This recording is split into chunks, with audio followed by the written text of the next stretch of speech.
ಮೊನ್ನೆ ಬೆಳ್ತಂಗಡಿಗೆ ಒಬ್ಬ ಮುಸುಕುದಾರಿ ವ್ಯಕ್ತಿ, ಅನಾಮಿಕ ವ್ಯಕ್ತಿ, ತಲೆ ಬುರುಡೆ ಇದೆ ಅಂತ ಹೇಳಲಾಗ್ತಿರುವಂತಹ ಒಂದು ಬ್ಯಾಗ್ ಅನ್ನು ಇಟ್ಕೊಂಡು ಕೋರ್ಟಿಗೆ ಹಾಜರಾಗಿದ್ದ.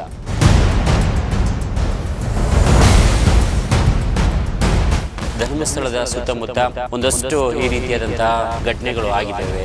ಅಲ್ಲಿ ಕೊಲೆಗಳಾಗಿದ್ದಾವೆ, ಅತ್ಯಾಚಾರ ಆಗಿದೆ. ಅವುಗಳನ್ನು ನಾನೇ ಸ್ವತಃ ಕೂತಿದ್ದೇನೆ. ಆದರೆ ಆತ ನಿಜವಾಗಿಯೂ ಕೂಡ ಆ ರೀತಿಯಾದಂಥ ಒಂದು ಕಳೆಬರವನ್ನು ತಂದಿದ್ದಾನೆ ಅಂತ ಹೇಳಿದರೆ ಅದು ಒಂದು ಎವಿಡೆನ್ಸ್ ಅನ್ನುವಂಥದ್ದು ಕೂಡ ಖಂಡಿತವಾಗಿಯೂ ಕೂಡ ಅದನ್ನು ಮಾಡಿದಂಥ ಆ ವ್ಯಕ್ತಿ ಯಾರೇ ಆಗಿರಲಿ, ದೊಡ್ಡ ಮಟ್ಟದಲ್ಲಿ ಸೇರ್ಕೊಂಡು ಮಾಡಿರಲಿ, ಅವರು ಎಷ್ಟೇ ಪ್ರಭಾವಶಾಲಿಯಾಗಿರಲಿ, ಅಂಥವರಿಗೆ ಶಿಕ್ಷೆ ಆಗಬೇಕಾಗುತ್ತೆ. ಈ ಹಿಂದೆ BJP ಸರ್ಕಾರ ಇದ್ದಾಗಲೂ ಕೂಡ ಅದೇ ರೀತಿಯಾದಂಥ ಒಂದು ಅಸಡ್ಡೆಯನ್ನು ತೋರ್ತಾ ಇತ್ತು. ಈಗ ಕಾಂಗ್ರೆಸ್ ಸರ್ಕಾರ ಇದೆ, ಈ ಸರ್ಕಾರವು ಕೂಡ ಅದೇ ರೀತಿಯಾದಂಥ ಒಂದು ರೀತಿಯ ಅಸಡ್ಡೆಯನ್ನು ತೋರ್ತಿರುವಂಥದ್ದು. ಅವರ ವ್ಯಕ್ತಿತ್ವಕ್ಕೆ ಅಥವಾ ಯಾವುದೋ ಒಂದು ಪೂರ್ವಗ್ರಹ ಪೀಡಿತರಾಗಿ ಅವರಿಗೆ ನಾವು ಹೆಸರಿಗೆ ಧಕ್ಕೆಯನ್ನು ತರಬೇಕು ಅನ್ನುವಂಥ ಪ್ರಯತ್ನವನ್ನು ಆ ವ್ಯಕ್ತಿ ಪಟ್ಟಿದ್ರೆ ಖಂಡಿತವಾಗಿ ಕೂಡ ಆತನಿಗೆ ಕಾನೂನು ರೀತಿಯಲ್ಲಿ ಏನು ಶಿಕ್ಷೆ ಆಗಬೇಕು ಅದು ಕೂಡ ಆಗಿದೆ. ಸರ್ಕಾರ ಕಿವಿಯನ್ನ ಮುಚ್ಚಿಕೊಂಡು ಬಾಯಿಯನ್ನ ಮುಚ್ಚಿಕೊಂಡು ಇರುವಂಥದ್ದಲ್ಲ, ಇನ್ನಾದರೂ ಕೂಡ ಅಲರ್ಟ್ ಆಗಿ. ನಮಸ್ಕಾರ ವೀಕ್ಷಕರೇ, ನಾನು ಪ್ರಶಾಂತ್. ಸೌಜನ್ಯ ಪ್ರಕರಣ ಮತ್ತೆ ಸದ್ದಾಗ್ತಾ ಇದೆ. ನಿಮಗೆ ಗೊತ್ತಿದೆ, ಆಗಾಗ ಸೌಜನ್ಯ ವಿಚಾರಗಳು ಸದ್ದಾಗುತ್ತೆ.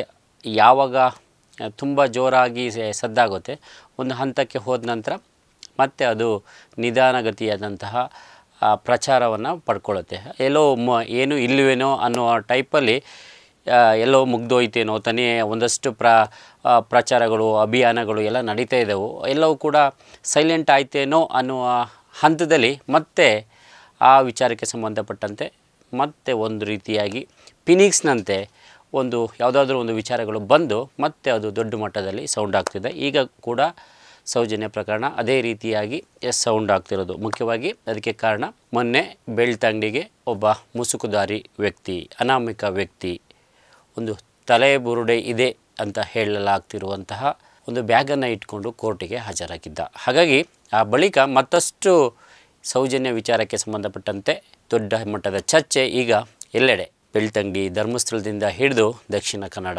ಕರ್ನಾಟಕ, ರಾಷ್ಟ್ರದಾದ್ಯಂತ ಕೂಡ ಈ ಒಂದು ವಿಚಾರ ದೊಡ್ಡ ಮಟ್ಟದ ಚರ್ಚೆ ಆಗ್ತಾ ಇದೆ. ಇದ್ರ ಬಗ್ಗೆ ಮಾತುಕತೆಗಳು ನಡೀತಾ ಇದೆ.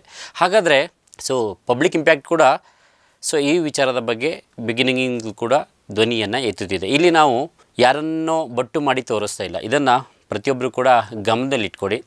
ಏನು ಆಗ್ತಿದೆ ಆ ಒಂದು ಬೆಳವಣಿಗೆಗೆ ಸಂಬಂಧಪಟ್ಟಂತೆ ಮೊದಲಿನಲ್ಲೂ ಕೂಡ ಪಬ್ಲಿಕ್ ಇಂಪ್ಯಾಕ್ಟ್ ಏನೊಂದು ವರದಿಯನ್ನು ಮಾಡ್ಕೊಂಡು ಬರ್ತಿದೆ. ಏನು ಸತ್ಯತೆ ಏನಿದೆ ಅದನ್ನು ಜನರ ಮುಂದಿಡುವ ಕೆಲಸವನ್ನಷ್ಟೇ ಪಬ್ಲಿಕ್ ಇಂಪ್ಯಾಕ್ಟ್ ಮಾಡ್ತಿದೆ ಹೊರತು ಇಲ್ಲಿ ನಾವು ತೀರ್ಪನ್ನು ಕೊಡುವಂಥ ಪ್ರಯತ್ನವನ್ನು ಎಂದಿಗೂ ಕೂಡ ಮಾಡೇ ಇಲ್ಲ. ಎಸ್, ಅಲ್ಲಿ ಒಬ್ಬ ಅಮಾಯಕ ಹೆಣ್ಣು ಮಗಳ ಸಾವಾಗಿದೆ, ಆ ಸಾವಿಗೆ ನ್ಯಾಯ ಬೇಕಾಗಿದೆ ಅನ್ನುವಂಥ ವಿಚಾರದಲ್ಲಿ ಪಬ್ಲಿಕ್ ಇಂಪ್ಯಾಕ್ಟ್ ಒಂದು ದಿಟ್ಟ ಒಂದು ನಿರ್ಧಾರವನ್ನು ತೆಗೆದುಕೊಂಡು ಅಂದಿನಿಂದಲೂ ಕೂಡ ಈ ಬಗ್ಗೆ ಒಂದು ಧ್ವನಿಯನ್ನು ಎತ್ತಬೇಕು ಅನ್ನುವಂಥ ನಿಟ್ಟಿನಲ್ಲಿ ಹೋರಾಟವನ್ನು ಮಾಡ್ಕೊಂಡು ಬರ್ತು. ಜನರೊಟ್ಟಿಗೆ ಸೇರಿಕೊಂಡು ನಾವು ಕೂಡ ಒಂದು ಚಿಕ್ಕ ಸಾಸಿವೆ ಕಾಳಿನಷ್ಟು ಪ್ರಯತ್ನವನ್ನು ಮಾಡಿಕೊಂಡು ಬರ್ತಾಯಿದ್ದೀವಿ. ಯಾಕೆಂತ ಹೇಳಿದರೆ ಇಲ್ಲಿ ನಾವೇ ಮಾಡಿದ್ದು ಇನ್ನೊಂದು ಮತ್ತೊಂದು ಯಾವುದು ಆ ಒಂದು ವಿಚಾರವನ್ನು ನಾವು ಹೇಳ್ತಿಲ್ಲ, ಎಲ್ಲರೂ ಮಾಡ್ತಾಯಿದ್ದಾರೆ. ಅದರ ಜೊತೆಗೆ ಪಬ್ಲಿಕ್ ಇಂಪ್ಯಾಕ್ಟ್ ಕೂಡ ಒಂದು ಹೋರಾಟವನ್ನು, ಒಂದು ಅಭಿಯಾನವನ್ನು ಕೂಡ ಮಾಡ್ಕೊಂಡು ಬರ್ತಿದೆ. ಇದಕ್ಕೆ ಸಂಬಂಧಪಟ್ಟಂತೆ ಏನೊಂದು ಸೌಜನ್ಯ ಪರ ಹೋರಾಟಗಾರರು ಯಾರ್ಯಾರಿದ್ದಾರೆ, ಒಂದಷ್ಟು ಜನರನ್ನು ಮಾತನಾಡಿಸುವಂತಹ ಪ್ರಕ್ರಿಯೆಯನ್ನು ಕೂಡ ಮಾಡಿದ್ದು ನೀವು ಎಲ್ಲರೂ ಕೂಡ ಗಮನದಲ್ಲಿ ಇಟ್ಕೊಂಡಿದ್ದೀರಿ ಅಂತ ನಾನು ಅಂದ್ಕೊಳ್ತೀನಿ. ಏನೊಂದು ಮಹೇಶ್ ಶೆಟ್ಟಿ ತಿಮ್ರೋಡಿ ಅವರು ಇರ್ಬೋದು, ಅದಕ್ಕೆ ಜೊತೆಗೆ ಗಿರೀಶ್ ಮಟ್ಟಣ್ಣನವರು ಇರ್ಬೋದು, ಅದರ ಜೊತೆಗೆ ಒಂದಷ್ಟು ಜನರು ಇದಕ್ಕೆ ಯಾರ್ಯಾರು ಹೋರಾಟವನ್ನು ಮಾಡಿಕೊಂಡು ಬಂದಿದ್ರು ಅವ್ರು ಮುನ್ನೆಲೆಯಲ್ಲಿ ಯಾರ್ಯಾರು ಇದ್ದರು ಅವ್ರನ್ನೆಲ್ಲರೂ ಕೂಡ ಸಂದರ್ಶನ ಮಾಡುವಂತಹ ಕೆಲಸವನ್ನು ಕೂಡ ಪಬ್ಲಿಕ್ ಇಂಪ್ಯಾಕ್ಟ್ ಮಾಡ್ತೇವೆ. ಅದರ ಜೊತೆಗೆ ಯಾರ ಮೇಲೆ ಆಪಾದನೆ ಬಂದಿತ್ತು, ಒಂದಷ್ಟು ಜನರು ಅವರು ಕೂಡ ಮಾತನಾಡಿದರು. ಅವರಿಗೂ ಕೂಡ ಧ್ವನಿಯಾಗುವಂತಹ, ಅವರಿಗೂ ಕೂಡ ವೇದಿಕೆಯನ್ನು ಕಲ್ಪಿಸಿಕೊಡುವಂಥ ಕೆಲಸವನ್ನು ಪಬ್ಲಿಕ್ ಇಂಪ್ಯಾಕ್ಟ್ ಮಾಡಿದೆ. ನಾವೆಲ್ಲ ಇವ್ರ ಮಾತ್ರ ಕೇಳೋದು, ನಿಮ್ಮ ಮಾತನ್ನು ನಾವು ಕೇಳೋದಿಲ್ಲ ಅನ್ನುವಂತಹ ಯಾವುದೇ ರೀತಿಯಾದಂಥ ಮೊಂಡುತನವನ್ನು ನಾವು ತೋರಲಿಲ್ಲ. ಎಸ್, ಅವ್ರು ಏನು ಹೇಳ್ತಾರೆ ಅವರ ಮಾತನ್ನು ಕೂಡ ಕೇಳಿದ್ದೀವಿ. ಅದಕ್ಕೆ ಸಂಬಂಧಪಟ್ಟಂತೆ ಒಂದಷ್ಟು ಧರ್ಮಸ್ಥಳದ ಗ್ರಾಮಸ್ಥರನ್ನು ಕೂಡ ನಾವು ಮಾತನಾಡಿಸಿದ್ದೀವಿ. ಅದರ ಜೊತೆಗೆ ಉಜಿರೆ ಅಶೋಕ್ ಭಟ್ ಇರ್ಬೋದು, ಅಂಥವ್ರನ್ನ ಕೂಡ ಮಾತಾಡಿಸಿದ್ದೀವಿ. ಎರಡೂ ಕಡೆಯ ಒಪಿನಿಯನ್ ಏನಿದೆ ಅದನ್ನು ಕೂಡ ತೆಗೆದುಕೊಂಡು ಸುದ್ದಿಯನ್ನು ಮಾಡಿಕೊಂಡು ಬಂದಿದ್ದೀವಿ. ನಾನು ಈಗಾಗಲೇ ಹೇಳಿದೆ ಏನು ಆಗ್ತಾಯಿದೆ ಈ ವಿಚಾರಕ್ಕೆ ಸಂಬಂಧಪಟ್ಟಂತೆ ಯಾವ ರೀತಿಯ ಬೆಳವಣಿಗೆಗಳು ಆಗ್ತಾಯಿದೆ ಆ ನಿಟ್ಟಿನಲ್ಲಿ ಮಾತ್ರ ಪಬ್ಲಿಕ್ ಇಂಪ್ಯಾಕ್ಟ್ ಒಂದು ಧ್ವನಿಯನ್ನು ಎತ್ತಿರುವಂಥದ್ದು. ನಾವಂತೂ ಇಂಥವರೇ ಆರೋಪಿ ಅನ್ನುವಂಥ ವಿಚಾರವನ್ನು ಬೊಟ್ಟು ಮಾಡಿ ತೋರಿಸೋಕ್ಕೆ ಸಿದ್ಧವಿಲ್ಲ. ಯಾಕಂತ ಹೇಳಿದರೆ ಕಾನೂನು ಪ್ರಕ್ರಿಯೆಗಳು ನಡೀತಾ ಇದೆ. ಆದರೆ ಒಂದಂತೂ ಸತ್ಯ, ಅಲ್ಲಿ ಸೌಜನ್ಯ ಅನ್ನೋಂಥ ಒಂದು ಹೆಣ್ಣು ಮಗಳಿಗೆ ಅನ್ಯಾಯವಾಗಿರೋದಂತೂ ಎಲ್ರಿಗೂ ಕೂಡ ಗೊತ್ತಿರುವಂಥ ವಿಚಾರ. ಈ ಒಂದು ವಿಚಾರದ ಬಗ್ಗೆ ಪಬ್ಲಿಕ್ ಇಂಪ್ಯಾಕ್ಟ್ ಯಾವಾಗಲೂ ಕೂಡ ಧ್ವನಿಯನ್ನು ಎತ್ತಿದೆ, ಈಗಲೂ ಕೂಡ ಎತ್ತುತ್ತೆ, ಮುಂದೂ ಕೂಡ ಎತ್ತುವಂಥ ಪ್ರಯತ್ನವನ್ನು ಮಾಡುತ್ತೆ. ಇದರಿಂದ ಹಿಂದೆ ಸರಿಯುವಂಥ ಪ್ರಯತ್ನವಿಲ್ಲ. ಹಾಗಾಗಿ ಇನ್ನು ಈ ಒಂದು ವಿಡಿಯೋವನ್ನು ಮಾಡಿಕೊಂಡು ಬರುವಂಥ ಸಂದರ್ಭದಲ್ಲಿ ಒಂದಷ್ಟು ವಿಡಿಯೋಗಳು ಕೂಡ ಡಿಲೀಟ್ ಆಯಿತು. ಅದು ಯಾಕಾಯಿತು, ಯಾರು ಮಾಡಿಸಿದ್ರು ಅದ್ರ ಬಗ್ಗೆ ಕೂಡ ನಾನು ಮಾತನಾಡಲಿಕ್ಕೆ ಹೋಗೋದಿಲ್ಲ. ಎಲ್ಲವನ್ನು ಕೂಡ ಜನರಿಗೆ ಬಿಡುವಂಥ ಪ್ರಯತ್ನವನ್ನು ಮಾಡಿದ್ದೀವಿ. ಆದರೆ ಒಂದು ಮಾಧ್ಯಮವಾಗಿ ಯಾವುದರ ಬಗ್ಗೆ ಧ್ವನಿಯನ್ನು ಎತ್ತಬೇಕು ಆ ವಿಚಾರವನ್ನು ಪಬ್ಲಿಕ್ ಇಂಪ್ಯಾಕ್ಟ್ ನಾನು ಈಗಾಗಲೇ ಆಲ್ರೆಡಿ ಹೇಳಿದ್ದೀನಿ, ಮೊದಲಿನಿಂದಲೂ ಕೂಡ ಮಾಡಿಕೊಂಡು ಬರ್ತಾಯಿದೆ, ಮುಂದೆ ಕೂಡ ಮಾಡಿದೆ. ಸೊ ನಾನು ಇಲ್ಲಿ ಇಂಥವ್ರು ಮಾಡಿದರು, ಇಂಥವರಿಂದನೇ ಹೀಗಾಯಿತು ಎಲ್ಲವೂ ಕೂಡ ಜನರಿಗೆ ಬಿಡ್ತಾಯಿದ್ದೀನಿ. ಬಟ್ ಪದೇ ಪದೇ ಹೇಳ್ತಿದ್ದೀನಿ, ಆ ಒಂದು ಹತ್ಯೆ ಏನಾಯಿತು, ಒಂದು ಅತ್ಯಾಚಾರ ಏನಾಯಿತು ಅದಕ್ಕೆ ಸಂಬಂಧಪಟ್ಟಂತೆ, ಸೌಜನ್ಯಳ ಒಂದು ಪ್ರಕರಣಕ್ಕೆ ಸಂಬಂಧಪಟ್ಟಂತೆ ಅದರಿಂದ ಹಿಂದೆ ಸರಿಯುವಂಥ ಪ್ರಯತ್ನವನ್ನು ನಾವು ಯಾವತ್ತೂ ಮಾಡೋದಿಲ್ಲ. ಒಂದಷ್ಟು ಜನರು ಕೇಳ್ತಾಯಿದ್ರು, ಯಾಕೆ ನೀವು ಇತ್ತೀಚೆಗೆ ಸೌಜನ್ಯ ಪ್ರಕರಣಕ್ಕೆ ಸಂಬಂಧಪಟ್ಟಂತೆ ಯಾವುದೇ ರೀತಿಯ ವಿಡಿಯೋಗಳನ್ನು ಅಪ್ಲೋಡ್ ಮಾಡ್ತಾ ಇಲ್ಲ ಅನ್ನುವಂಥ ಪ್ರಶ್ನೆಯನ್ನು ಇಟ್ಟರು. ಸೊ ಹಾಗಾಗಿ ನಾನು ಹೇಳುವಂಥದ್ದು, ಯಾವುದೋ ಒಂದು ವಿಚಾರವನ್ನು ಇಟ್ಕೊಂಡು ಅಥವಾ ಸುಮ್ಮನೆ ನಾವು ಯಾವುದೋ ಒಂದು ಕ್ರಿಯೇಟ್ ಮಾಡಿಕೊಂಡು ಹೀಗಂತೆ ಹಾಗಂತೆ ಅನ್ನುವಂಥ ವಿಚಾರವನ್ನು ಹಿಂದೆ ಕೂಡ ಮಾಡಿಲ್ಲ, ಮುಂದೆಯೂ ಮಾಡಿಲ್ಲ. ಹಾಗಾಗಿ ಏನಾದರೂ ಅದಕ್ಕೆ ಸಂಬಂಧಪಟ್ಟಂತೆ ಡೆವಲಪ್ಮೆಂಟ್ ಬೆಳವಣಿಗೆಗಳು ಆದಂಥ ಸಂದರ್ಭದಲ್ಲಿ ಖಂಡಿತವಾಗಿಯೂ ಕೂಡ ಅದಕ್ಕೆ ನಾವು ವಾಯ್ಸ್ ಆಗುವಂಥ ಕೆಲಸವನ್ನು ಮಾಡಿಕೊಂಡು ಬಂದಿದ್ದೀವಿ. ಈಗಲೂ ಕೂಡ ಅದೇ ಒಂದು ವಿಚಾರವನ್ನು ನಿಮ್ಮ ಮುಂದೆ ಹೇಳ್ತಿದ್ದೀನಿ. ಯಾಕೆ ಈಗ ನಾನು ಆ ವಿಚಾರವನ್ನು ಮಾತನಾಡ್ತಿದ್ದೀನಿ ಅನ್ನೋದಾದರೆ, ನಿಮಗೆ ಗೊತ್ತಿದೆ, ಮೊನ್ನೆ ಭಾನುವಾರ ಒಬ್ಬ ಅನಾಮಿಕ ವ್ಯಕ್ತಿ ಈ ರೀತಿ ಕೋರ್ಟಿಗೆ ಒಂದು ಬ್ಯಾಗನ್ನು ತೆಗೆದುಕೊಂಡು ಬಂದು ಅದನ್ನು ನ್ಯಾಯಾಧೀಶರ ಮುಂದೆ ಕೊಟ್ಟಿರುವಂಥದ್ದು. ಆ ನ್ಯಾಯಾಧೀಶರ ಮುಂದೆ ಆತ ಹೇಳಿಕೆಯನ್ನು ಕೂಡ ದಾಖಲಿಸಿರುವಂಥದ್ದು. ಒಂದಷ್ಟು ಮಾಹಿತಿಗಳ ಪ್ರಕಾರ ಅದು ಯಾವುದೋ ಒಂದು ಕಳೆಬರಹ, ತಲೆಬುರುಡೆ ಅನ್ನುವಂಥ ವಿಚಾರವನ್ನು ಕೂಡ ಹೇಳಲಾಗ್ತಿದೆ. ಸೊ ಇದ್ರ ಬಗ್ಗೆ ಕೂಡ ಹೀಗಾಗಿ ಆ ವ್ಯಕ್ತಿ ಯಾವಾಗ ಮುಸುಕುದಾರಿ ವ್ಯಕ್ತಿ ಕೋರ್ಟ್ನ ಎದುರುಗಡೆ ಪ್ರತ್ಯಕ್ಷನಾಗ್ತಾನೆ, ಈ ಸೌಜನ್ಯ ಪ್ರಕರಣಕ್ಕೆ ಸಂಬಂಧಪಟ್ಟಂತೆ ಒಂದಷ್ಟು ವಿಚಾರಗಳು ಮತ್ತೆ ಮುನ್ನೆಲೆಗೆ ಬರುತ್ತೆ. ಆ ವ್ಯಕ್ತಿ ನಿಮಗೆ ಗೊತ್ತಿದೆ, ಒಂದು ಪ್ರತ್ಯಕ್ಷ ಆಗೋಕ್ಕಿಂತಲೂ ಕೂಡ ಮುಂಚೆ ಕೆಲ ವಾರಗಳ ಹಿಂದೆ ಒಂದು ಪತ್ರವನ್ನು ವಕೀಲರ ಮೂಲಕ ಕೊಟ್ಟಿರ್ತಾನೆ, ಹೇಳಿಕೆಯನ್ನು ದಾಖಲಿಸ್ತಾನೆ. ಧರ್ಮಸ್ಥಳದ ಸುತ್ತಮುತ್ತ ಒಂದಷ್ಟು ಈ ರೀತಿಯಾದಂತಹ ಘಟನೆಗಳು ಆಗಿದ್ದಾವೆ, ಅಲ್ಲಿ ಕೊಲೆಗಳಾಗಿದ್ದಾವೆ, ಅತ್ಯಾಚಾರ ಆಗಿದೆ, ಅವುಗಳನ್ನು ನಾನೇ ಸ್ವತಃ ಹೂತಿದ್ದೇನೆ. ನೀವು ನನಗೆ ರಕ್ಷಣೆಯನ್ನು ಕೊಟ್ಟರೆ, ನೀವು ನನಗೆ ನಾನು ಏನು ಕೆಲಸ ಅದನ್ನು ತೋರಿಸುವಂಥ ಪ್ರಯತ್ನವನ್ನು ಮಾಡಿದರೆ ಅದಕ್ಕೆ ನೀವು ನನಗೆ ಬೆನ್ನೆಲುಬಾಗಿ ಬೆಂಗಾಲವಾಗಿ ನಿಲ್ತೀರಿ ಅಂತ ಹೇಳಿದರೆ ಖಂಡಿತವಾಗಿಯೂ ನಾನು ಅದನ್ನು ತೋರಿಸಲು ಸಿದ್ಧ ಅನ್ನುವಂಥ ವಿಚಾರವನ್ನು ಕೆಲ ವಾರಗಳ ಹಿಂದೆ ವಕೀಲರ ಮೂಲಕ ಆತ ಹೇಳ್ಕೊಂಡಿರ್ತಾನೆ. ಆ ಬಳಿಕ ನಿಮಗೆ ಗೊತ್ತಿದೆ, ಒಂದಷ್ಟು ಡೆವಲಪ್ಮೆಂಟ್ ಕೂಡ ಆಯಿತು. ಆ ವಕೀಲರು ಹೋಗಿ ದಕ್ಷಿಣ ಕನ್ನಡದ SP ಆಗಿರುವಂತಹ ಅರುಣ್ ಅವರನ್ನು ಭೇಟಿಯಾಗುವಂಥ ಪ್ರಯತ್ನವನ್ನು ಮಾಡ್ತಾರೆ. ಆ ಸಂದರ್ಭದಲ್ಲಿ ಅರುಣ್ ಅವರು ಇರೋದಿಲ್ಲ ಅನ್ನುವಂಥ ಒಂದು ವಿಚಾರ ಕೂಡ ಎಲ್ರಿಗೂ ಕೂಡ ಗೊತ್ತಿದೆ. ಆ ಬಳಿಕ ಮತ್ತೆ ಅವ್ರನ್ನ ಸಂಪರ್ಕಿಸ್ತಾರೆ.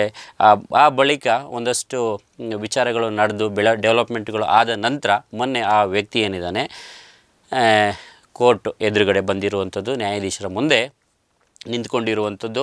ತಾನು ಒಂದಷ್ಟು ಅವನಿಗೆ ಆ ಪ್ರಕರಣಕ್ಕೆ ಸಂಬಂಧಪಟ್ಟಂತೆ, ಅಂದರೆ ಈಗಾಗಲೇ ಆತ ಹೇಳ್ಕೊಂಡಿದ್ದ, ತಮಗೆಲ್ಲರಿಗೂ ಕೂಡ ಗೊತ್ತಿದೆ, ಅಲ್ಲಿ ಒಂದಷ್ಟು ಈ ರೀತಿಯಾಗಿ ನಿಗೂಢವಾಗಿ ಒಂದಷ್ಟು ಪ್ರಕರಣಗಳು ನಡೆದಿತ್ತು. ಅಂದರೆ ಕೊಲೆಗಳು, ಆತ ಹೇಳುವ ಪ್ರಕಾರ ಒಂದಷ್ಟು ಕೊಲೆಗಳಾಗಿದ್ದಾವೆ. ಆ ಹೆಣಗಳನ್ನು ನಾನು ಹೂತಿದ್ದೇನೆ, ಅವುಗಳನ್ನು ನೀವು ನನಗೆ ರಕ್ಷಣೆ ಕೊಟ್ಟರೆ ಹೊರಗಡೆ ತೆಗಿತೇನೆ ಅಂತ ಏನು ಹೇಳ್ಕೊಂಡಿದ್ದ. ಸೊ ಅದನ್ನು ಕೂಡ ಆ ಹೇಳಿಕೆ, ಅದಕ್ಕೆ ಸಂಬಂಧಪಟ್ಟಂತೆ ಆತ ಹೇಳಿಕೆಯನ್ನು ನ್ಯಾಯಾಧೀಶರ ಮುಂದೆ 164 ಅಡಿಯಲ್ಲಿ ಆತ ದಾಖಲು ಮಾಡಿರುವಂಥದ್ದು ಕೂಡ ಗೊತ್ತಾಗಿದೆ. ಹೀಗಾಗಿ ಸೊ ಅಲ್ಲಿ ನಿಮಗೆ ಗೊತ್ತಿದೆ, ಒಂದು ಕಳೆಬರ ಅಂತ ಹೇಳಿದರೆ ಅಥವಾ ಒಂದು ಅಸ್ಥಿಪಂಜರನೋ ಒಂದು ತಲೆಬುರುಡೆ ಅಂತ ಹೇಳಿದರೆ ಅದು ಸಾಮಾನ್ಯವಾದ ಮಾತಲ್ಲ. ನಮಗೆ ನಿಮ್ಮ ಹಾಗೆ ಎಲ್ಲರೂ ಕೂಡ ನಾವು ನಮ್ಮ ಜೀವವನ್ನು ಎಷ್ಟು ರಕ್ಷಣೆ ಮಾಡ್ತೀವಿ, ಎಷ್ಟು ಇಂಪಾರ್ಟೆನ್ಸ್ ಕೊಡ್ತೀವಿ. ನಮ್ಮ ಒಂದು ಕೈಗೆ ಗಾಯವಾದರೂ ಕೂಡ ಅಥವಾ ಎಲ್ಲೋ ಒಂದು ಕಡೆ ಒಂದು ನಮ್ಮ ದೇಹದ ಯಾವುದೇ ಭಾಗದಲ್ಲಿ ಚೂರು ರಕ್ತ ಬಂದರೂ ಕೂಡ ಎಷ್ಟು ಪೇಯ್ನ್ ಆಗುತ್ತೆ ಅನ್ನುವಂಥದ್ದು ವಿಚಾರ ಎಲ್ರಿಗೂ ಕೂಡ ಗೊತ್ತಾಗುತ್ತೆ. ಹಾಗಿದ್ದಾಗ ಯಾವುದೋ ಒಂದು ಜೀವ ಈ ರೀತಿಯಾಗಿ ಆತ ಹೇಳುವ ಪ್ರಕಾರ ಕೊಲೆಯಾಗಿದೆ, ಅವುಗಳನ್ನು ಈ ರೀತಿಯಾಗಿ ಹೂತಿಡಲಾಗಿದೆ ಅಂತ ಹೇಳಿದರೆ ಇದು ನಿಜಕ್ಕೂ ಕೂಡ ಸಾಮಾನ್ಯವಾದಂತಹ ವಿಚಾರವಲ್ಲ. ಯಾಕಂತೇಳಿದರೆ ಹೀಗೆ ಗೊತ್ತಿಲ್ಲ, ಯಾರೋ ಹೇಗೋ ಬಂದು ಕೊಲೆ ಆಗಿರುವಂಥ ಸಾಧ್ಯತೆಗಳಿರುತ್ತೆ, ಇನ್ನೇನೋ ಆಗಿರುವಂಥ ಸಾಧ್ಯತೆ ಇರುತ್ತೆ. ಅವುಗಳನ್ನು ಈ ರೀತಿಯಾಗಿ ನಿಗೂಢವಾಗಿ ಹೂತಿಟ್ಟಿದ್ದಾರೆ, ಇನ್ನೇನೋ ಮಾಡಿದ್ದಾರೆ ಅಂತ ಹೇಳಿದರೆ ನಿಜಕ್ಕೂ ಕೂಡ ಇದು ನಮ್ಮ ವ್ಯವಸ್ಥೆಯನ್ನು ನಾವು ಯಾವ ರೀತಿಯಾಗಿದೆ ಅನ್ನೋದನ್ನ ನಾವು ನೋಡ್ಕೊಳ್ಳುವಂಥ ವಿಚಾರ.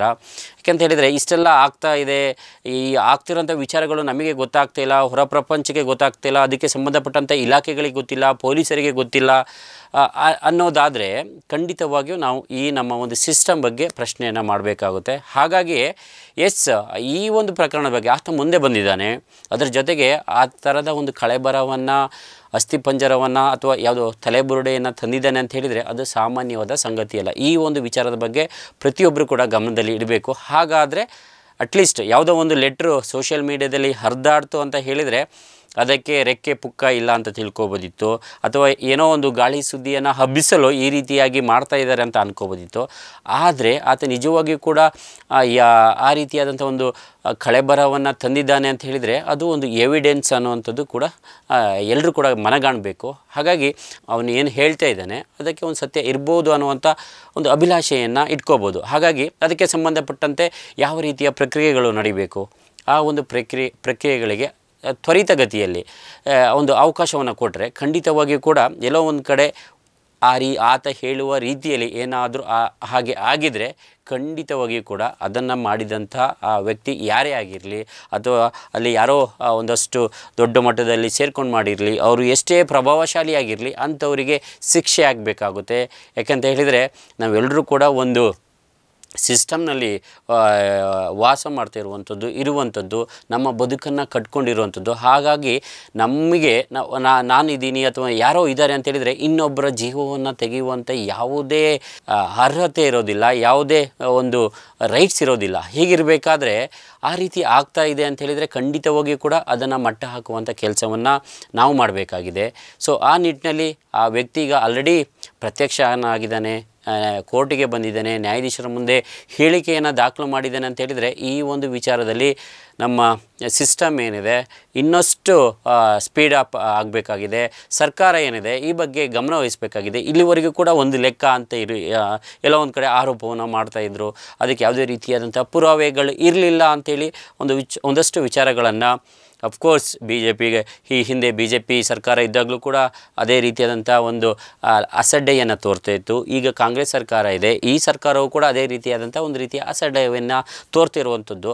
ಹಾಗಾಗಿ ಈಗ ಎಲ್ಲೋ ಒಂದು ಕಡೆ ಎವಿಡೆನ್ಸ್ ಸಿಕ್ಕಿದೆ, ಆತ ತಂದಿದ್ದಾನೆ ಅಂತ ಅಂದಾಗ ನಮ್ಮ ಸರ್ಕಾರ ಈ ಬಗ್ಗೆ ಒಂದಷ್ಟು ದೊಡ್ಡ ಮಟ್ಟದ ರೀತಿಯಲ್ಲಿ ಇದನ್ನು ಒಂದು ಸ್ಪೆಷಲ್ ಕೇಸ್ ಅನ್ನುವಂಥ ರೀತಿಯಲ್ಲಿ ಕಾಣಬೇಕು. ಎಲ್ಲೋ ಒಂದು ಕಡೆ ಅಸಡ್ಡೆಯನ್ನು ತೋರುವಂಥದ್ದು. ಸೊ ಇಲ್ಲಿ ನಾವು ಯಾರಿಗೋ ಅದರ ಬಗ್ಗೆ ತನಿಖೆಯನ್ನು ಮಾಡಿದರೆ ಯಾರೋ ಕೆಂಗಣ್ಣಿಗೆ ನಾವು ಗುರಿಯಾಗ್ತೀವಿ ಅನ್ನೋ ರೀತಿಯಲ್ಲಿ ನುಣುಚ್ಕೊಳ್ಳುವಂಥ ಪ್ರಯತ್ನವನ್ನು ಮಾಡಬಾರ್ದು, ಅದು ಯಾರೇ ಆಗಿರಲಿ. ಸೊ ನಾನು ಈಗ ಆಲ್ರೆಡಿ ಹೇಳಿದೆ, ನಾವಂತೂ ಯಾರ ಬಗ್ಗೆಯೂ ಕೂಡ ಇಂಥವರೇ ಮಾಡಿದ್ದಾರೆ ಅನ್ನುವಂಥ ವಿಚಾರದಲ್ಲಿ ನಾವಿಲ್ಲ. ಆದರೆ ಅಲ್ಲಿ ನಿಜಕ್ಕೂ ಕೂಡ ಆ ರೀತಿ ಆಗಿದ್ದರೆ ಅಂಥವರಿಗೆ ಶಿಕ್ಷೆ ಆಗಬೇಕು ಅನ್ನೋವಂಥದ್ರಲ್ಲಿ ಖಂಡಿತವಾಗಿ ಕೂಡ ಧ್ವನಿಯನ್ನು ಎತ್ತುತ್ತೀವಿ. ಈಗೊಂದಷ್ಟು ವಿಚಾರಗಳು ಏನು ಹರಿದಾಡ್ತಾ ಇದೆ, ಒಂದಷ್ಟು ಚರ್ಚೆಗಳು ಆಗ್ತಾ ಇದೆ, ಅದಕ್ಕೆ ಸಂಬಂಧಪಟ್ಟಂತೆ ಈಗ ಆ ವ್ಯಕ್ತಿ ಪ್ರತ್ಯಕ್ಷನಾಗಿದ್ದಾನೆ, ಯಾವುದೋ ಒಂದು ದಾಖಲೆಯನ್ನು ತಂದಿದ್ದಾರೆ ಅಂತ ಹೇಳಿದರೆ ಅದಕ್ಕೆ ಅಟ್ಲೀಸ್ಟ್ ಇನ್ನಾದರೂ ಕೂಡ ಈ ಒಂದು ತನಿಖೆ ಜೋರಾಗಿ ಸಾಗಲಿ, ಬೇಗ ಸಾಗಲಿ. ಯಾಕಂತ ಹೇಳಿದರೆ ಸುಮ್ಮನೆ ಈಗ ಅಟ್ಲೀಸ್ಟ್ ಓಕೆ ಯಾರ ಬಗ್ಗೆ ಆರೋಪವನ್ನು ಮಾಡ್ತಾ ಇದ್ದಾರೆ ಅವ್ರ ಬಗ್ಗೆ ಸುಮ್ಮನೆ ಆರೋಪ ಮಾಡ್ತಿದ್ದಾರೆ ಅನ್ನುವಂಥದ್ದು ಕೂಡ ಒಂದಷ್ಟು ಇಲ್ಲಿವರೆಗೂ ಕೂಡ ಚರ್ಚೆ ಆಗ್ತಾಯಿತ್ತು, ಏನು ದಾಖಲೆಗಳು ಇಲ್ಲ ಅಂತ ಹೇಳ್ಕೊಂಡು.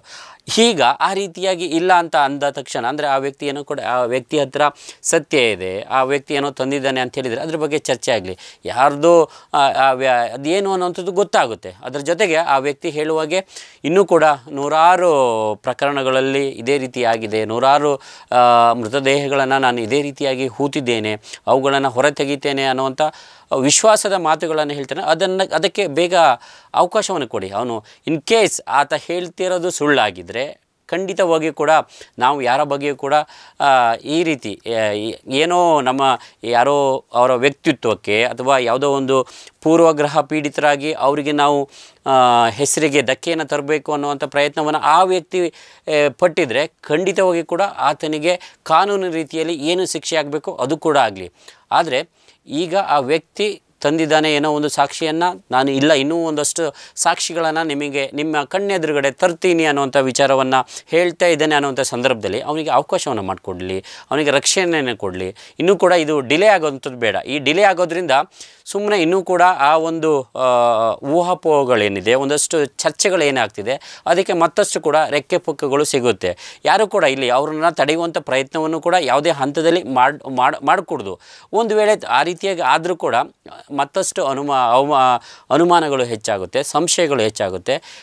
ಒಂದು ವೇಳೆ ಆತ ಹೇಳಿದಾಗೆ ಅಟ್ಲೀಸ್ಟ್ ಇಲ್ಲ ನಾನು ಈಗ ಒಂದು ಸ್ಯಾಂಪಲಾಗಿ ಒಂದು ಸಾಕ್ಷಿಯನ್ನು ತಂದಿದ್ದೇನೆ, ಇನ್ನೂ ಕೂಡ ಒಂದಷ್ಟು ಇದೇ ರೀತಿ ನೂರಾರು ಪ್ರಕರಣಗಳಿದ್ದಾವೆ, ಅವುಗಳನ್ನು ಹೂತು ಹಾಕಿದ್ದಾರೆ, ಅದನ್ನು ನಾನು ತೆಗಿತೀನಿ ಅಂದಾಗ ಅದಕ್ಕೆ ಬೇಕಾದಂಥ ಒಂದು ಸಂದರ್ಭ ಏನಿದೆ ಅದಕ್ಕೆ ಬೇಕಾದಂಥ ಒಂದು ಅವಕಾಶಗಳನ್ನು ನಾವು ಮಾಡಿಕೊಡ್ಬೇಕು, ನಮ್ಮ ವ್ಯವಸ್ಥೆ ಮಾಡಿಕೊಡ್ಬೇಕು. ಇನ್ನೂ ಕೂಡ ನೀವು ಡಿಲೇ ಮಾಡೋದಾಗಲಿ ಅಥವಾ ಎಲ್ಲೋ ಒಂದು ಕಡೆ ಈ ವಿಚಾರವನ್ನು ಅಷ್ಟು ಸೀರಿಯಸ್ ಆಗಿ ತೆಗೆದುಕೊಳ್ತಿಲ್ಲ ಅಂತ ಹೇಳಿದರೆ ನಮ್ಮ ಸಿಸ್ಟಮ್ ಮೇಲೆ ನಮ್ಮನ್ನು ಆಳುವಂತಹ ನಾಯಕರ ಮೇಲೆ ಕೂಡ ಮತ್ತಷ್ಟು ಹಳದಿ ಗಣ್ಣಿಂದ ನೋಡುವಂಥ ಪ್ರಕ್ರಿಯೆ ಬರುತ್ತೆ. ಖಂಡಿತವಾಗಿ ಅದಕ್ಕೆ ಯಾರು ಕೂಡ ಅವಕಾಶವನ್ನು ಮಾಡಿಕೊಡ್ಬಾರ್ದು.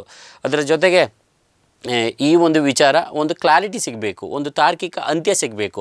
ಸುಮ್ಮನೆ ವರ್ಷಗಳ ಪ್ರತಿ ವರ್ಷ ಅಥವಾ ಹೀಗೆ ಒಂದೊಂದು ಟೈಮಲ್ಲಿ ದೊಡ್ಡ ಮಟ್ಟದ ಹೈಪನ್ನು ಪಡ್ಕೊಳ್ಳೋದು, ಅದರ ಜೊತೆಗೆ ಟುಸ್ ಅಂತೇಳಿ ಏನು ಇಲ್ಲದಾಗೆ ಆಗುವಂಥದ್ದು. ಮತ್ತು ಈ ರೀತಿಯಾದಂಥ ಸಂದರ್ಭದಲ್ಲಿ ಎಲ್ಲೋ ಒಂದು ಕಡೆ ಒಂದಷ್ಟು ಜನರ ಬಗ್ಗೆ ಎಲ್ಲ ರೀತಿಯೂ ಕೂಡ ಚರ್ಚೆಯನ್ನು ಮಾಡ್ತಾರೆ. ಎಲ್ಲೋ ಒಂದು ಕಡೆ ಇದು ಪ್ರಚಾರ ಗಿಟ್ಟಿಸುವ ಗಿಮಿಕ್ ಅನ್ನುವಂಥ ವಿಚಾರ ಕೂಡ ಚರ್ಚೆ ಆಗ್ತಿರುವಂಥದ್ದು. ಇಲ್ಲ ಸೌಜನ್ಯನ ಹೆಸರು ಇಟ್ಕೊಂಡು ಒಂದಷ್ಟು ಜನರು ಪ್ರಚಾರವನ್ನು ಗಿಟ್ಟಿಸ್ಕೊಳ್ತಾ ಇದ್ದಾರೆ, ಅದಕ್ಕೋಸ್ಕರ ಈ ಒಂದು ಪ್ರಕರಣವನ್ನು ಜೀವಂತವಾಗಿ ಇಟ್ಟಿದ್ದಾರೆ ಅನ್ನುವಂಥದ್ದು. ಇನ್ನೊಂದು ಕಡೆ ಇಲ್ಲ ಈ ರೀತಿಯಾಗಿ ಯಾರಿಗೋ ಕಪ್ಪು ಮಸಿಯನ್ನು ಬಳಿಯುವಂಥ ಪ್ರಯತ್ನ ಆಗ್ತದೆ, ಅವರ ತೇಜವಧೆ ಮಾಡುವಂಥ ಪ್ರಯತ್ನ ಆಗ್ತಿದೆ. ಹೀಗೆ ಒಂದಷ್ಟು ವಿಚಾರಗಳು ಕೂಡ ಚರ್ಚೆ ಆಗ್ತಿದೆ. ಸೊ ಹಾಗಾಗಿ ಇದು ಒಂದು ಪಾರದರ್ಶಕವಾಗಿ ಚರ್ಚೆ ಆಗಲಿ.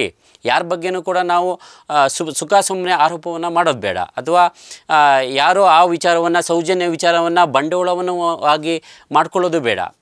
ಎರಡೂ ಕಡೆ, ಯಾಕಂತೇಳಿದರೆ ಒಂದು ಮಾಧ್ಯಮವಾಗಿ ನಿಮಗೆ ಗೊತ್ತಿದೆ ಒಂದಷ್ಟು ಮಾಧ್ಯಮಗಳು ಈ ವಿಚಾರದ ಬಗ್ಗೆ ಯಾವುದೇ ರೀತಿಯಾದಂತಹ ಧ್ವನಿಯನ್ನು ಕೂಡ ಎತ್ತುತ್ತಿಲ್ಲ, ಇಲ್ಲೊಂದು ಕಡೆ ಸೈಲೆಂಟ್ ಆಗಿದೆ. ಬಟ್ ಪಬ್ಲಿಕ್ ಇಂಪ್ಯಾಕ್ಟ್ ಆ ರೀತಿಯಾದಂಥ ಕೆಲಸವನ್ನು ಮಾಡ್ತಿಲ್ಲ. ಖಂಡಿತವಾಗಿಯೂ ಕೂಡ ನಮಗೆ ನಾನು ಈಗ ಆಲ್ರೆಡಿ ಹೇಳಿದಂತೆ ನಾವು ಯಾರನ್ನು ಕೂಡ ಇಲ್ಲಿ ಇಂಥವರೇ ಮಾಡಿದ್ದಾರೆ ಅನ್ನೋಂಥ ಒಂದು ಲೇಬಲನ್ನು ಕೊಡಲಿಕ್ಕೆ ಅಥವಾ ಇಂಥವರೇ ಮಾಡಿದ್ದಾರೆ ಅಂತ ಹೇಳಿಕೊಂಡು ಒಂದು ಆರೋಪವನ್ನು ಮಾಡಲಿಕ್ಕೆ ಕೂಡ ನಾವು ರೆಡಿ ಇಲ್ಲ. ಆದರೆ ಏನು ಒಂದಷ್ಟು ಊಹಾಪೋಹಗಳು ನಡೀತಾ ಇದೆ, ಅದಕ್ಕೆ ಎಲ್ಲೋ ಒಂದು ಕಡೆ ಈಗ ಆ ವ್ಯಕ್ತಿ ಮುಸುಕುದಾರಿ ವ್ಯಕ್ತಿ ಏನಿದ್ದಾನೆ, ಪ್ರತ್ಯಕ್ಷನಾಗಿದ್ದಾನೆ. ಆ ಅನಾಮಿಕ ವ್ಯಕ್ತಿ ಪ್ರತ್ಯಕ್ಷವಾಗಿರೋದ್ರಿಂದ ಒಂದಷ್ಟು ವಿಚಾರಗಳನ್ನು ಕೂಡ ನಿಮಗೆ ಗೊತ್ತಿದೆ. ಸುದೀರ್ಘವಾದ ಒಂದಷ್ಟು ಲೆಟರ್ಗಳನ್ನು ಕೂಡ ಆ ವ್ಯಕ್ತಿ ಇತ್ತು. ನಾನು ಯಾಕೆ ಅಲ್ಲಿಂದ ಧರ್ಮಸ್ಥಳದಿಂದ ಹೊರಗಡೆ ಹೋದೆ, ನನ್ನ ಕೈಯಲ್ಲಿ ಎಷ್ಟೆಷ್ಟು ಮೃತದೇಹಗಳನ್ನು ಹೂತಾಕ್ಸಿದ್ರು, ಈ ರೀತಿಯಷ್ಟು ನನಗೆ ಯಾಕೆ ಹೆದರಿಕೆ ಆಯಿತು, ನನಗೆ ಒಂದು ರೀತಿಯಾಗಿ ಈ ರೀತಿಯೆಲ್ಲ ಮಾಡೋದ್ರಿಂದ ಚಿಕ್ಕ ಚಿಕ್ಕ ಯುವತಿಯರ ಮೃತದೇಹವನ್ನು ಹೂತಿದ್ರಿಂದ ನನಗೆ ಎಲ್ಲೋ ಒಂದು ಕಡೆ ಒಂದು ರೀತಿಯಾಗಿ ಜಿಗುಪ್ಸೆ ಕಾಡ್ತು, ಹೀಗಾಗಿ ನಾನು ಹೊರಟು ಹೋದೆ. ಹೀಗೆ ಒಂದಷ್ಟು ವಿಚಾರಗಳನ್ನೆಲ್ಲ ಕೂಡ ಆತ ಹೇಳಿರುವಂಥದ್ದು. ಹೀಗಾಗಿ ಈ ವಿಚಾರ ಸೌಜನ್ಯ ಪ್ರಕರಣ ಮತ್ತೆ ಮುನ್ನೆಲೆಗೆ ಬಂದು ಈ ರೀತಿಯಾದಂಥ ಚರ್ಚೆ ಆರಂಭವಾಗಿರುವಂಥದ್ದು.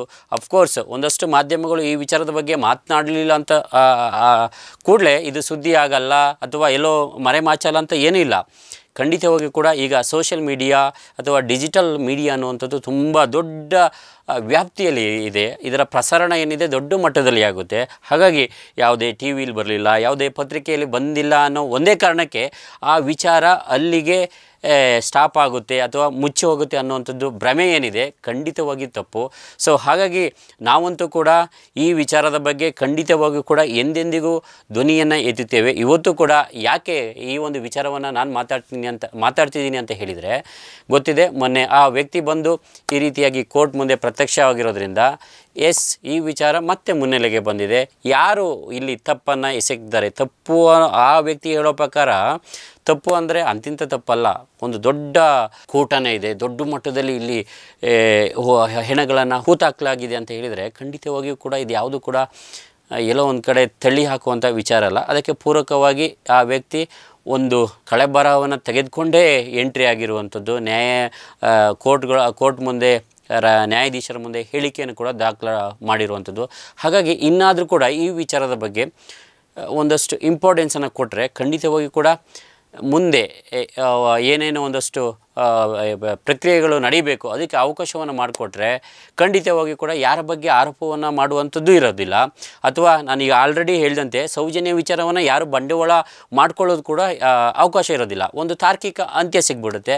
ಅದಕ್ಕೆ ಸಂಬಂಧಪಟ್ಟ ಅವರು ಮುಖ್ಯವಾಗಿ ಸರ್ಕಾರ ಅಲರ್ಟ್ ಆಗಬೇಕಾಗಿದೆ. ಇದು ದೊಡ್ಡ ಅವ್ರು ಹೇಳೋ ಪ್ರಕಾರ ಒಂದು ದೊಡ್ಡ ಹತ್ಯಾಕಾಂಡವೇ ಇಲ್ಲಿ ನಡೆದಿದೆ, ಇಷ್ಟೆಲ್ಲ ಮುಚ್ಚಾಕಿದ್ದೀವಿ, ಅದನ್ನು ನಾನು ಹೊರ ತೆಗಿತೀನಿ ಅಂತ ಅಂದ ಸಂದರ್ಭದಲ್ಲಿ ಸರ್ಕಾರ ಕಿವಿಯನ್ನು ಮುಚ್ಚಿಕೊಂಡು ಬಾಯಿಯನ್ನು ಮುಚ್ಚಿಕೊಂಡು ಇರುವಂಥದ್ದಲ್ಲ. ಇನ್ನಾದರೂ ಕೂಡ ಅಲರ್ಟ್ ಆಗಿ ಇದಕ್ಕೆ ಸಂಬಂಧಪಟ್ಟ ಗೃಹ ಸಚಿವರು ಏನಿದ್ದಾರೆ ಜಿ ಪರಮೇಶ್ವರ್ ಅವರೇ, ನೀವು ಕೂಡ ಈ ಒಂದು ವಿಚಾರದಲ್ಲಿ ಸ್ವಲ್ಪ ಅಲರ್ಟ್ ಆದರೆ ಖಂಡಿತವಾಗಿ ಕೂಡ ಒಂದು ವೇಳೆ ಆ ರೀತಿ ಆಗಿದರೆ ಅಂತಹ ಕುಟುಂಬಗಳಿಗೆ ಅಟ್ಲೀಸ್ಟ್ ಒಂದು ನ್ಯಾಯವನ್ನಾದರೂ ಕೊಟ್ಟಂತೆ ಆಗುತ್ತೆ. ಅದರ್ವೈಸ್ ಈ ಒಂದು ವಿಚಾರಗಳು ಅದೇ ರೀತಿಯಾಗಿ ಏನೊಂದು ಊಹಾಪೋಹಗಳ ಮಾತುಗಳಿಗೆ ವೇದಿಕೆ ಆಗುತ್ತೆ, ಅದೇ ರೀತಿ ನಡೀತಾ ಇರುತ್ತೆ. ಇದಕ್ಕೆ ಯಾವುದೇ ರೀತಿಯಾದಂಥ ತಾರ್ಕಿಕ ಅಂತ್ಯ ಸಿಗೋದಿಲ್ಲ.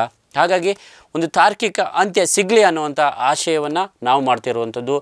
ಸೊ ಈಗ ಆ ವ್ಯಕ್ತಿ ಬಂದಿದ್ದಾನೆ, ಆ ವ್ಯಕ್ತಿ ಮುಂದೆ ಕಾನೂನು ಪ್ರಕ್ರಿಯೆಗಳು ಏನೇನು ಆಗಬೇಕು ಅದನ್ನು ಆದಷ್ಟು ಬೇಗವಾಗಿ ಮಾಡಿದರೆ ಖಂಡಿತವಾಗಿಯೂ ಕೂಡ ಜನ ಮಾನಸದಲ್ಲಿ ಒಂದಷ್ಟು ಜನರ ಬಾಯಲ್ಲಿ ಪರ ವಿರೋಧ ಎಲ್ಲವೂ ಕೂಡ ಇದೆ. ಆದರೆ ಇದಕ್ಕೊಂದು ತಾರ್ಕಿಕ ಅಂತ್ಯ ಸಿಗಬೇಕು ಅಂತ ಹೇಳಿದರೆ ನೀವು ಅದಕ್ಕೆ ಸಂಬಂಧಪಟ್ಟಂತೆ ಕಾನೂನು ಪ್ರಕ್ರಿಯೆಗಳನ್ನು ನಡೆಯೋಕ್ಕೆ ಅವಕಾಶ ಮಾಡಿಕೊಡ್ಬೇಕು. ಸತ್ಯ ಹೊರಬರಲಿ. ಇಲ್ಲಿ ಯಾರು ತಪ್ಪು ಮಾಡಿದರೆ ಅವರಿಗೆ ಶಿಕ್ಷೆ ಆಗಲಿ. ಒಂದು ವೇಳೆ ನಾನು ಈಗ ಆಲ್ರೆಡಿ ಹೇಳಿದಂತೆ ಒಂದು ಇನ್ ಕೇಸ್ ಆ ವ್ಯಕ್ತಿನೇ ಏನಾದರೂ ತಪ್ಪು ಮಾಡಿದರೆ ಕೂಡ ಆ ವ್ಯಕ್ತಿಗೂ ಶಿಕ್ಷೆ ಆಗಲಿ, ಏನು ಕಾನೂನು ಪ್ರಕಾರ ಶಿಕ್ಷೆ ಆಗಬೇಕು ಆಗಲಿ. ಇಲ್ವಾ ಆ ವ್ಯಕ್ತಿ ಹೇಳೋದ್ರಲ್ಲಿ ಸತ್ಯ ಇದೆ ಅಂತ ಅನಿಸಿದರೆ ವಿಚಾರಗಳು ಹೊರಗಡೆ ಬಂದರೆ ಅದನ್ನು ಯಾರು ಮಾಡ್ತಾಯಿದ್ದಾರೆ ಅದು ಅಂತಿಂಥ ವಿಚಾರ ಅಲ್ವೇ ಅಲ್ಲ. ಹಾಗಾಗಿ ಅಂಥವರು ಕೂಡ ಕಾನೂನು ಪ್ರಕಾರ ಈ ಭೂಮಿಯಲ್ಲಿ ಎಲ್ಲರೂ ಕೂಡ ಸಮಾನರು. ಒಂದು ವೇಳೆ ಇಂಥ ಒಂದು ಹತ್ಯಾಕಾಂಡ ಅಲ್ಲಿ ನಡೆದಿದ್ದರೆ ಖಂಡಿತವಾಗಿ ಕೂಡ ಅಂಥವರಿಗೆ ಒಂದು ಘೋರ ಶಿಕ್ಷೆ ಆಗಬೇಕು. ಅದು ಇಡೀ ಸಮಾಜಕ್ಕೆ ಒಂದು ಪಾಠ ಆಗಬೇಕು. ಕಾನೂನಿಗಿಂತ ಯಾರು ದೊಡ್ಡವರಲ್ಲ, ಎಲ್ಲರೂ ಕೂಡ ಸರಿಸಮಾನವರು. ತಪ್ಪು ಮಾಡಿದರೆ ಖಂಡಿತವಾಗಿಯೂ ಶಿಕ್ಷೆ ಆಗಲೇಬೇಕು ಅನ್ನೋಂಥ ವಿಚಾರ ಏನಿದೆ ಅದು ಈ ಪ್ರಕರಣದ ಮೂಲಕ ಸಾಬೀತಾಗಬೇಕು. ಹಾಗಾಗಿ ಇದು ಒಂದು ದೊಡ್ಡ ಮಟ್ಟದ ಚರ್ಚೆಗೆ ಖಂಡಿತವಾಗಿಯೂ ಕೂಡ ಮುಂದಿನ ದಿನಗಳಲ್ಲಿ ಅವಕಾಶವನ್ನು ಮಾಡಿಕೊಡುತ್ತೆ. ಅಟ್ಲೀಸ್ಟ್ ಸರ್ಕಾರ ಈಗಲಾದರೂ ಕೂಡ ಅಲರ್ಟ್ ಆಗಲಿ ಅನ್ನುವಂಥ ಆಶಯ ನಮ್ಮದಾಗಿದೆ. ಖಂಡಿತವಾಗಿಯೂ ಇದಕ್ಕೆ ನ್ಯಾಯ ಸಿಗುತ್ತೆ, ಸತ್ಯ ಆದಷ್ಟು ಬೇಗ ಹೊರಗಡೆ ಬರುತ್ತೆ ಅನ್ನುವಂಥ ನಂಬಿಕೆ ನಮಗೆ ಕೂಡ ಇರುವಂಥದ್ದು. Justice for Soujanya, justice for truth. ನಮಸ್ತೆ. ಇಂತಹ ನೈಜ ಕುತೂಹಲ ಭರಿತ ಸುದ್ದಿಗಳು ನಿಮಗೆ ಸಿಗಬೇಕಂದ್ರೆ ರಾಜ್ಯದ ಪ್ರತಿಷ್ಠಿತ ಜನಪರ ಡಿಜಿಟಲ್ ಸುದ್ದಿ ಮಾಧ್ಯಮ ಪಬ್ಲಿಕ್ ಇಂಪ್ಯಾಕ್ಟ್ ಚಾನಲನ್ನು ಯೂಟ್ಯೂಬ್ನಲ್ಲಿ ಸಬ್ಸ್ಕ್ರೈಬ್ ಮಾಡಿಕೊಳ್ಳಿ. ವಿಡಿಯೋ ಇಷ್ಟವಾದರೆ ಲೈಕ್ ಮಾಡಿ, ನಿಮ್ಮಿಷ್ಟದವರಿಗೆ ಶೇರ್ ಮಾಡಿ ನಮ್ಮನ್ನು ಪ್ರೋತ್ಸಾಹಿಸಿ. ಹಾಗೆಯೇ ಫೇಸ್ಬುಕ್ನಲ್ಲಿ ಪಬ್ಲಿಕ್ ಇಂಪ್ಯಾಕ್ಟ್ ಫಾಲೋ ಮಾಡೋದನ್ನು, ಇನ್ಸ್ಟಾದಲ್ಲಿ ಜೊತೆಯಾಗೋದನ್ನು ಮಿಸ್ ಮಾಡಬೇಡಿ. ಜಾಹೀರಾತು ಹಾಗೂ ಬಿಸ್ನೆಸ್ ಪ್ರಮೋಷನ್ಗಾಗಿ ಸಂಪರ್ಕಿಸಿ 9606037450 ಅಥವಾ 9353224116. ಇದು ಪಬ್ಲಿಕ್ ಇಂಪ್ಯಾಕ್ಟ್, ಜನಶಕ್ತಿಯೇ ನಿರ್ಣಾಯಕ.